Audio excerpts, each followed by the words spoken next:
बड़ी खबर उत्तराखंड से, जहां अंकिता हत्याकांड के आरोपी पुलकित आर्य के पिता विनोद आर्य पर मालिश करने के बहाने अप्राकृतिक यौन संबंध बनाने का आरोप लगा है। बाप 1 नंबरी तो बेटा 10 नंबरी। मीडिया रिपोर्टर्स के अनुसार पुलकित आर्य के पिता पूर्व राज्य मंत्री विनोद आर्य पर उसी के ड्राइवर ने कुकर्म करने के आरोप लगाए हैं। बेटा पुलकित जेल में है और बाहर बाप पर गंभीर आरोप लगे हैं। ड्राइवर रोहन ने बताया कि विनोद आर्य रात के समय उसको अपने पास बुलाता था और अपने शरीर की मालिश करने, मसाज करने और पैर दबाने के लिए कहता था। अश्लील हरकतें भी करता था। कुछ दिन पहले ही रात को 10:30 बजे विनोद आर्य ने उसे मालिश और मसाज करने के लिए बुलाया और मसाज के दौरान उसके साथ अप्राकृतिक संभोग करने की कोशिश की, जिसके बाद युवक डर कर अपने घर छुटमुट चला गया। इसी बीच जैसे ही वो मोटरसाइकिल से घर का सामान लेने बाजार गया था तो बाजार में अपाचे मोटरसाइकिल पर बैठे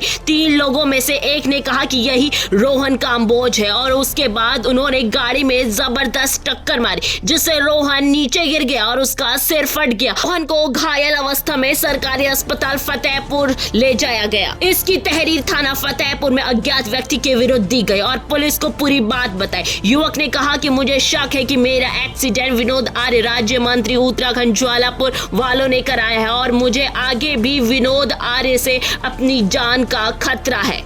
सर मैं आज ज्वालापुर आया हूँ सर। पहले ज्वालापुर सर मैं जॉब के लिए आया था। ये सर मैं ड्राइवर की जॉब के लिए, ये पूर्व राज्य मंत्री छोटमपुर का सर मैं रहने वाला हूँ। पूर्व राज्य मंत्री ये हमारे विनोद आर्य जी हैं, जिनका लड़का पुलकित आर्य है वो अंकिता भंडारी केस में दे रहे हैं, वो अलग मामला है। भैया मेरा मामला जो है वो ये है कि ये उन्होंने मेरे साथ दुष्कर्म करने का प्रयास किया है।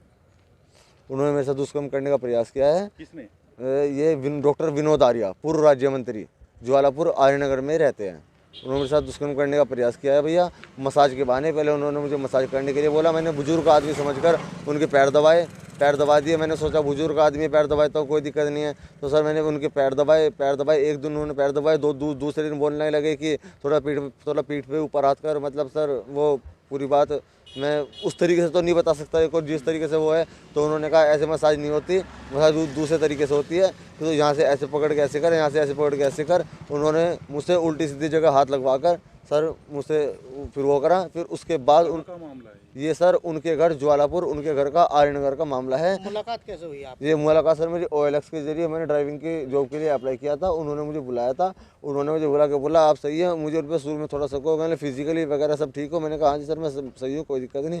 उन्होंने जॉब के लिए रखा, 2 दिन उन्होंने मुझे सही रखा। तीसरे दिन उन्होंने मुझे ये कि आपको मेरी मसाज भी करनी पड़ेगी। मुझे सर बुजुर्ग आदमी, हाँ वो तीसरे दिन से शुरू हुआ कि दिन क्या था? तारीख कौन सी तारीख से? तारीख से मैं सर उनके पास गया हूँ। सर मैं जॉब के लिए 12 तारीख को गया हूँ सर मैं उनके पास। तो हाँ 12 को सही रहा, 13 को सही रहा, 14 को सही रहा सर। 12 नवंबर पिछले महीने के 12 को सर। पिछले महीने 12। हाँ पुलिस को तहरीर दी होगी, पुलिस का क्या कहना है? सर पुलिस को तहरीर दिया सर। पुलिस सर हमने सीधा वकील साहब को तहरीर, हमने वकील साहब द्वारा कोर्ट जो उन्होंने क्या हुआ, मैं उनके घर पे गया। मैंने कहा सर आपने ये मेरे साथ सही नहीं किया, ऐसे ऐसे। उसके बाद वो हुआ। उसके बाद तहरीर कहाँ पे दिया? हाँ ये हमारे ये वकील साहब है। वकील साहब ने बोल रहे हैं कि अभी तहरीर जो है यहाँ सीधा कोर्ट में दी है हमने। कोर्ट में? सीधा कोर्ट में, हाँ इस वाली कोर्ट में दी है। उसके बाद CGM कोर्ट में ये हमारी एक्सेप्ट ली। मैं अब पूरी बात बता रहा हूँ भैया, मेरी सुन लीजिए पूरी बात। उसके बाद क्या होता है, वो मुझे यहाँ पे ऐसा करके उन्होंने मेरे साथ प्रयास किया, घर पे नहीं कर पाई। तभी उनकी वाइफ आ गई रात को 10 बजे।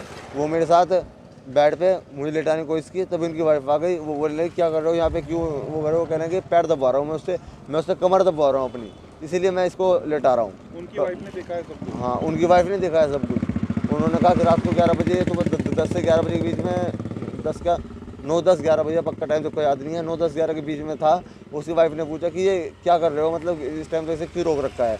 तो उन्होंने बोला कि वो मसाज के लिए रोक रखा है मैंने। रहते कहाँ वैसे आप? मैं भैया यहाँ पे मैं उनके घर पे कमरा दे रखा था उन्होंने नीचे रहने के लिए मुझे। मैं रहने वाला भी मैं छुटमलपुर, जिला सहारनपुर का हूँ। और भैया उसके बाद पूरी घटना सुनिए मेरी क्या होता है। उसके बाद क्या हुआ, उन्होंने उस दिन वहाँ वे कर नहीं पाया, अपनी वाइफ की वजह से मेरे साथ कुछ दुष्कर्म नहीं कर पाए, ठीक है। उसके बाद मैंने वहाँ से भागने की कोशिश की, लेकिन मैं घर से मैं भागा नहीं। मैंने कहा कभी चोरी वगैरह सिरे लगा दे भैया देखो, इसलिए मैं उस डर से वहाँ से नहीं भागा। उसके बाद वो अपने लड़के से पौड़ी जेल में मिलने गए। पौड़ी जेल में अपने लड़के से मिलने गए। मैंने उस दिन मैं रोने लगा।